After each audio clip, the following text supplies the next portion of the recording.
ይሄን ቃል አንብቡልኝ እስኪ ምን ይላል? ይሄስ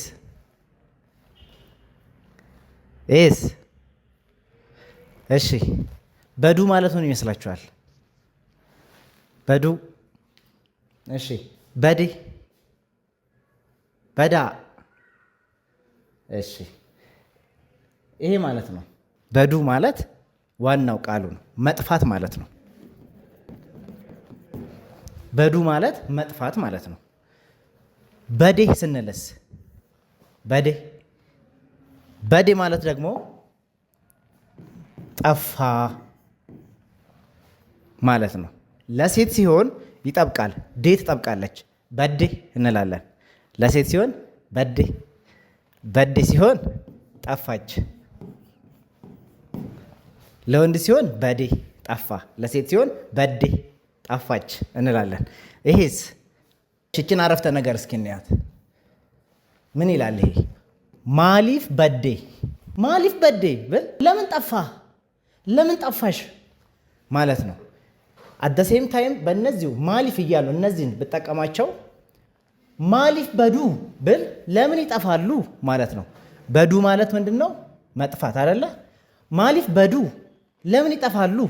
ማሊፍ በዳ ብል ደግሞ ለምን ትጠፋለህ ያስኬዳል። ይሄም ለምን ትጠፋለህ። የመቻቸው መኪና ማለት ኮንኮላታ ማለት ነው። ኮንኮላታ ማለት ቀጥታ ትርጉሙ ተሽከርካሪ ማለት ነው። ኮንኮላቱ ቢሆን መሽከርከር ነው። ኮንኮላታ ስንል ተሽከርካሪ እያለን ነው። አደሴም ታይም መኪና ብለን ለመጥራት ስንፈልግ ኮንኮላታ እንላለን ማለት ነው። እሺ አሽከርካሪ ሲሆንስ? አሁን ኮንኮላታ ተሽከርካሪ ከሆነ አሽከርካሪ ሲሆን ኮንኮላቺሳ እንላለን። ኮንኮላቺሳ ማለት አሽከርካሪ ማለት ነው። ሌላው ደግሞ ተሳፋሪዎች አይደለ? ተሽከርካሪ ይኖራል፣ አሽከርካሪ ይኖራል፣ ተሳፋሪ ይኖራል፣ ወይም ተጓዥ ማለት ነው። ስለዚህ ኢመልቶ ተስንል ኢመለ ማለት ጉዞ ማለት ነው። ኢመልቶ ተስንል እናበዛዋለን። ኢመላ ብል አሁን ተጓዥ ይሆናል። ኢመልቶ ተስንል ግን ተጓዦች። ስለዚህ ኢመልቶ ማለት ተጓዦች ማለት ነው። ኢመላ ብለን ለግለሰብ ስናደርገው ግን ተጓዥ እንለዋለን። ስናበዛቸው ቶተ የሚለው ይጨመራል ማለት ነው። ቶተ ገብቷቸዋል። ስለዚህ ኢመልቶተ ስል ምን እያልኩኝ ነው? ተጓዦች እያልኩኝ ነው ማለት ነው። ሌላው ምንድን ነው? መንጃ ፍቃድ የሚለው ቃል ነው።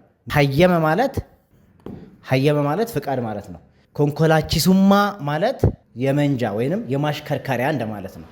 ማሽከርከሪያ ኦኬ። ሶ ሀየመ ኮንኮላቺሱማ ስል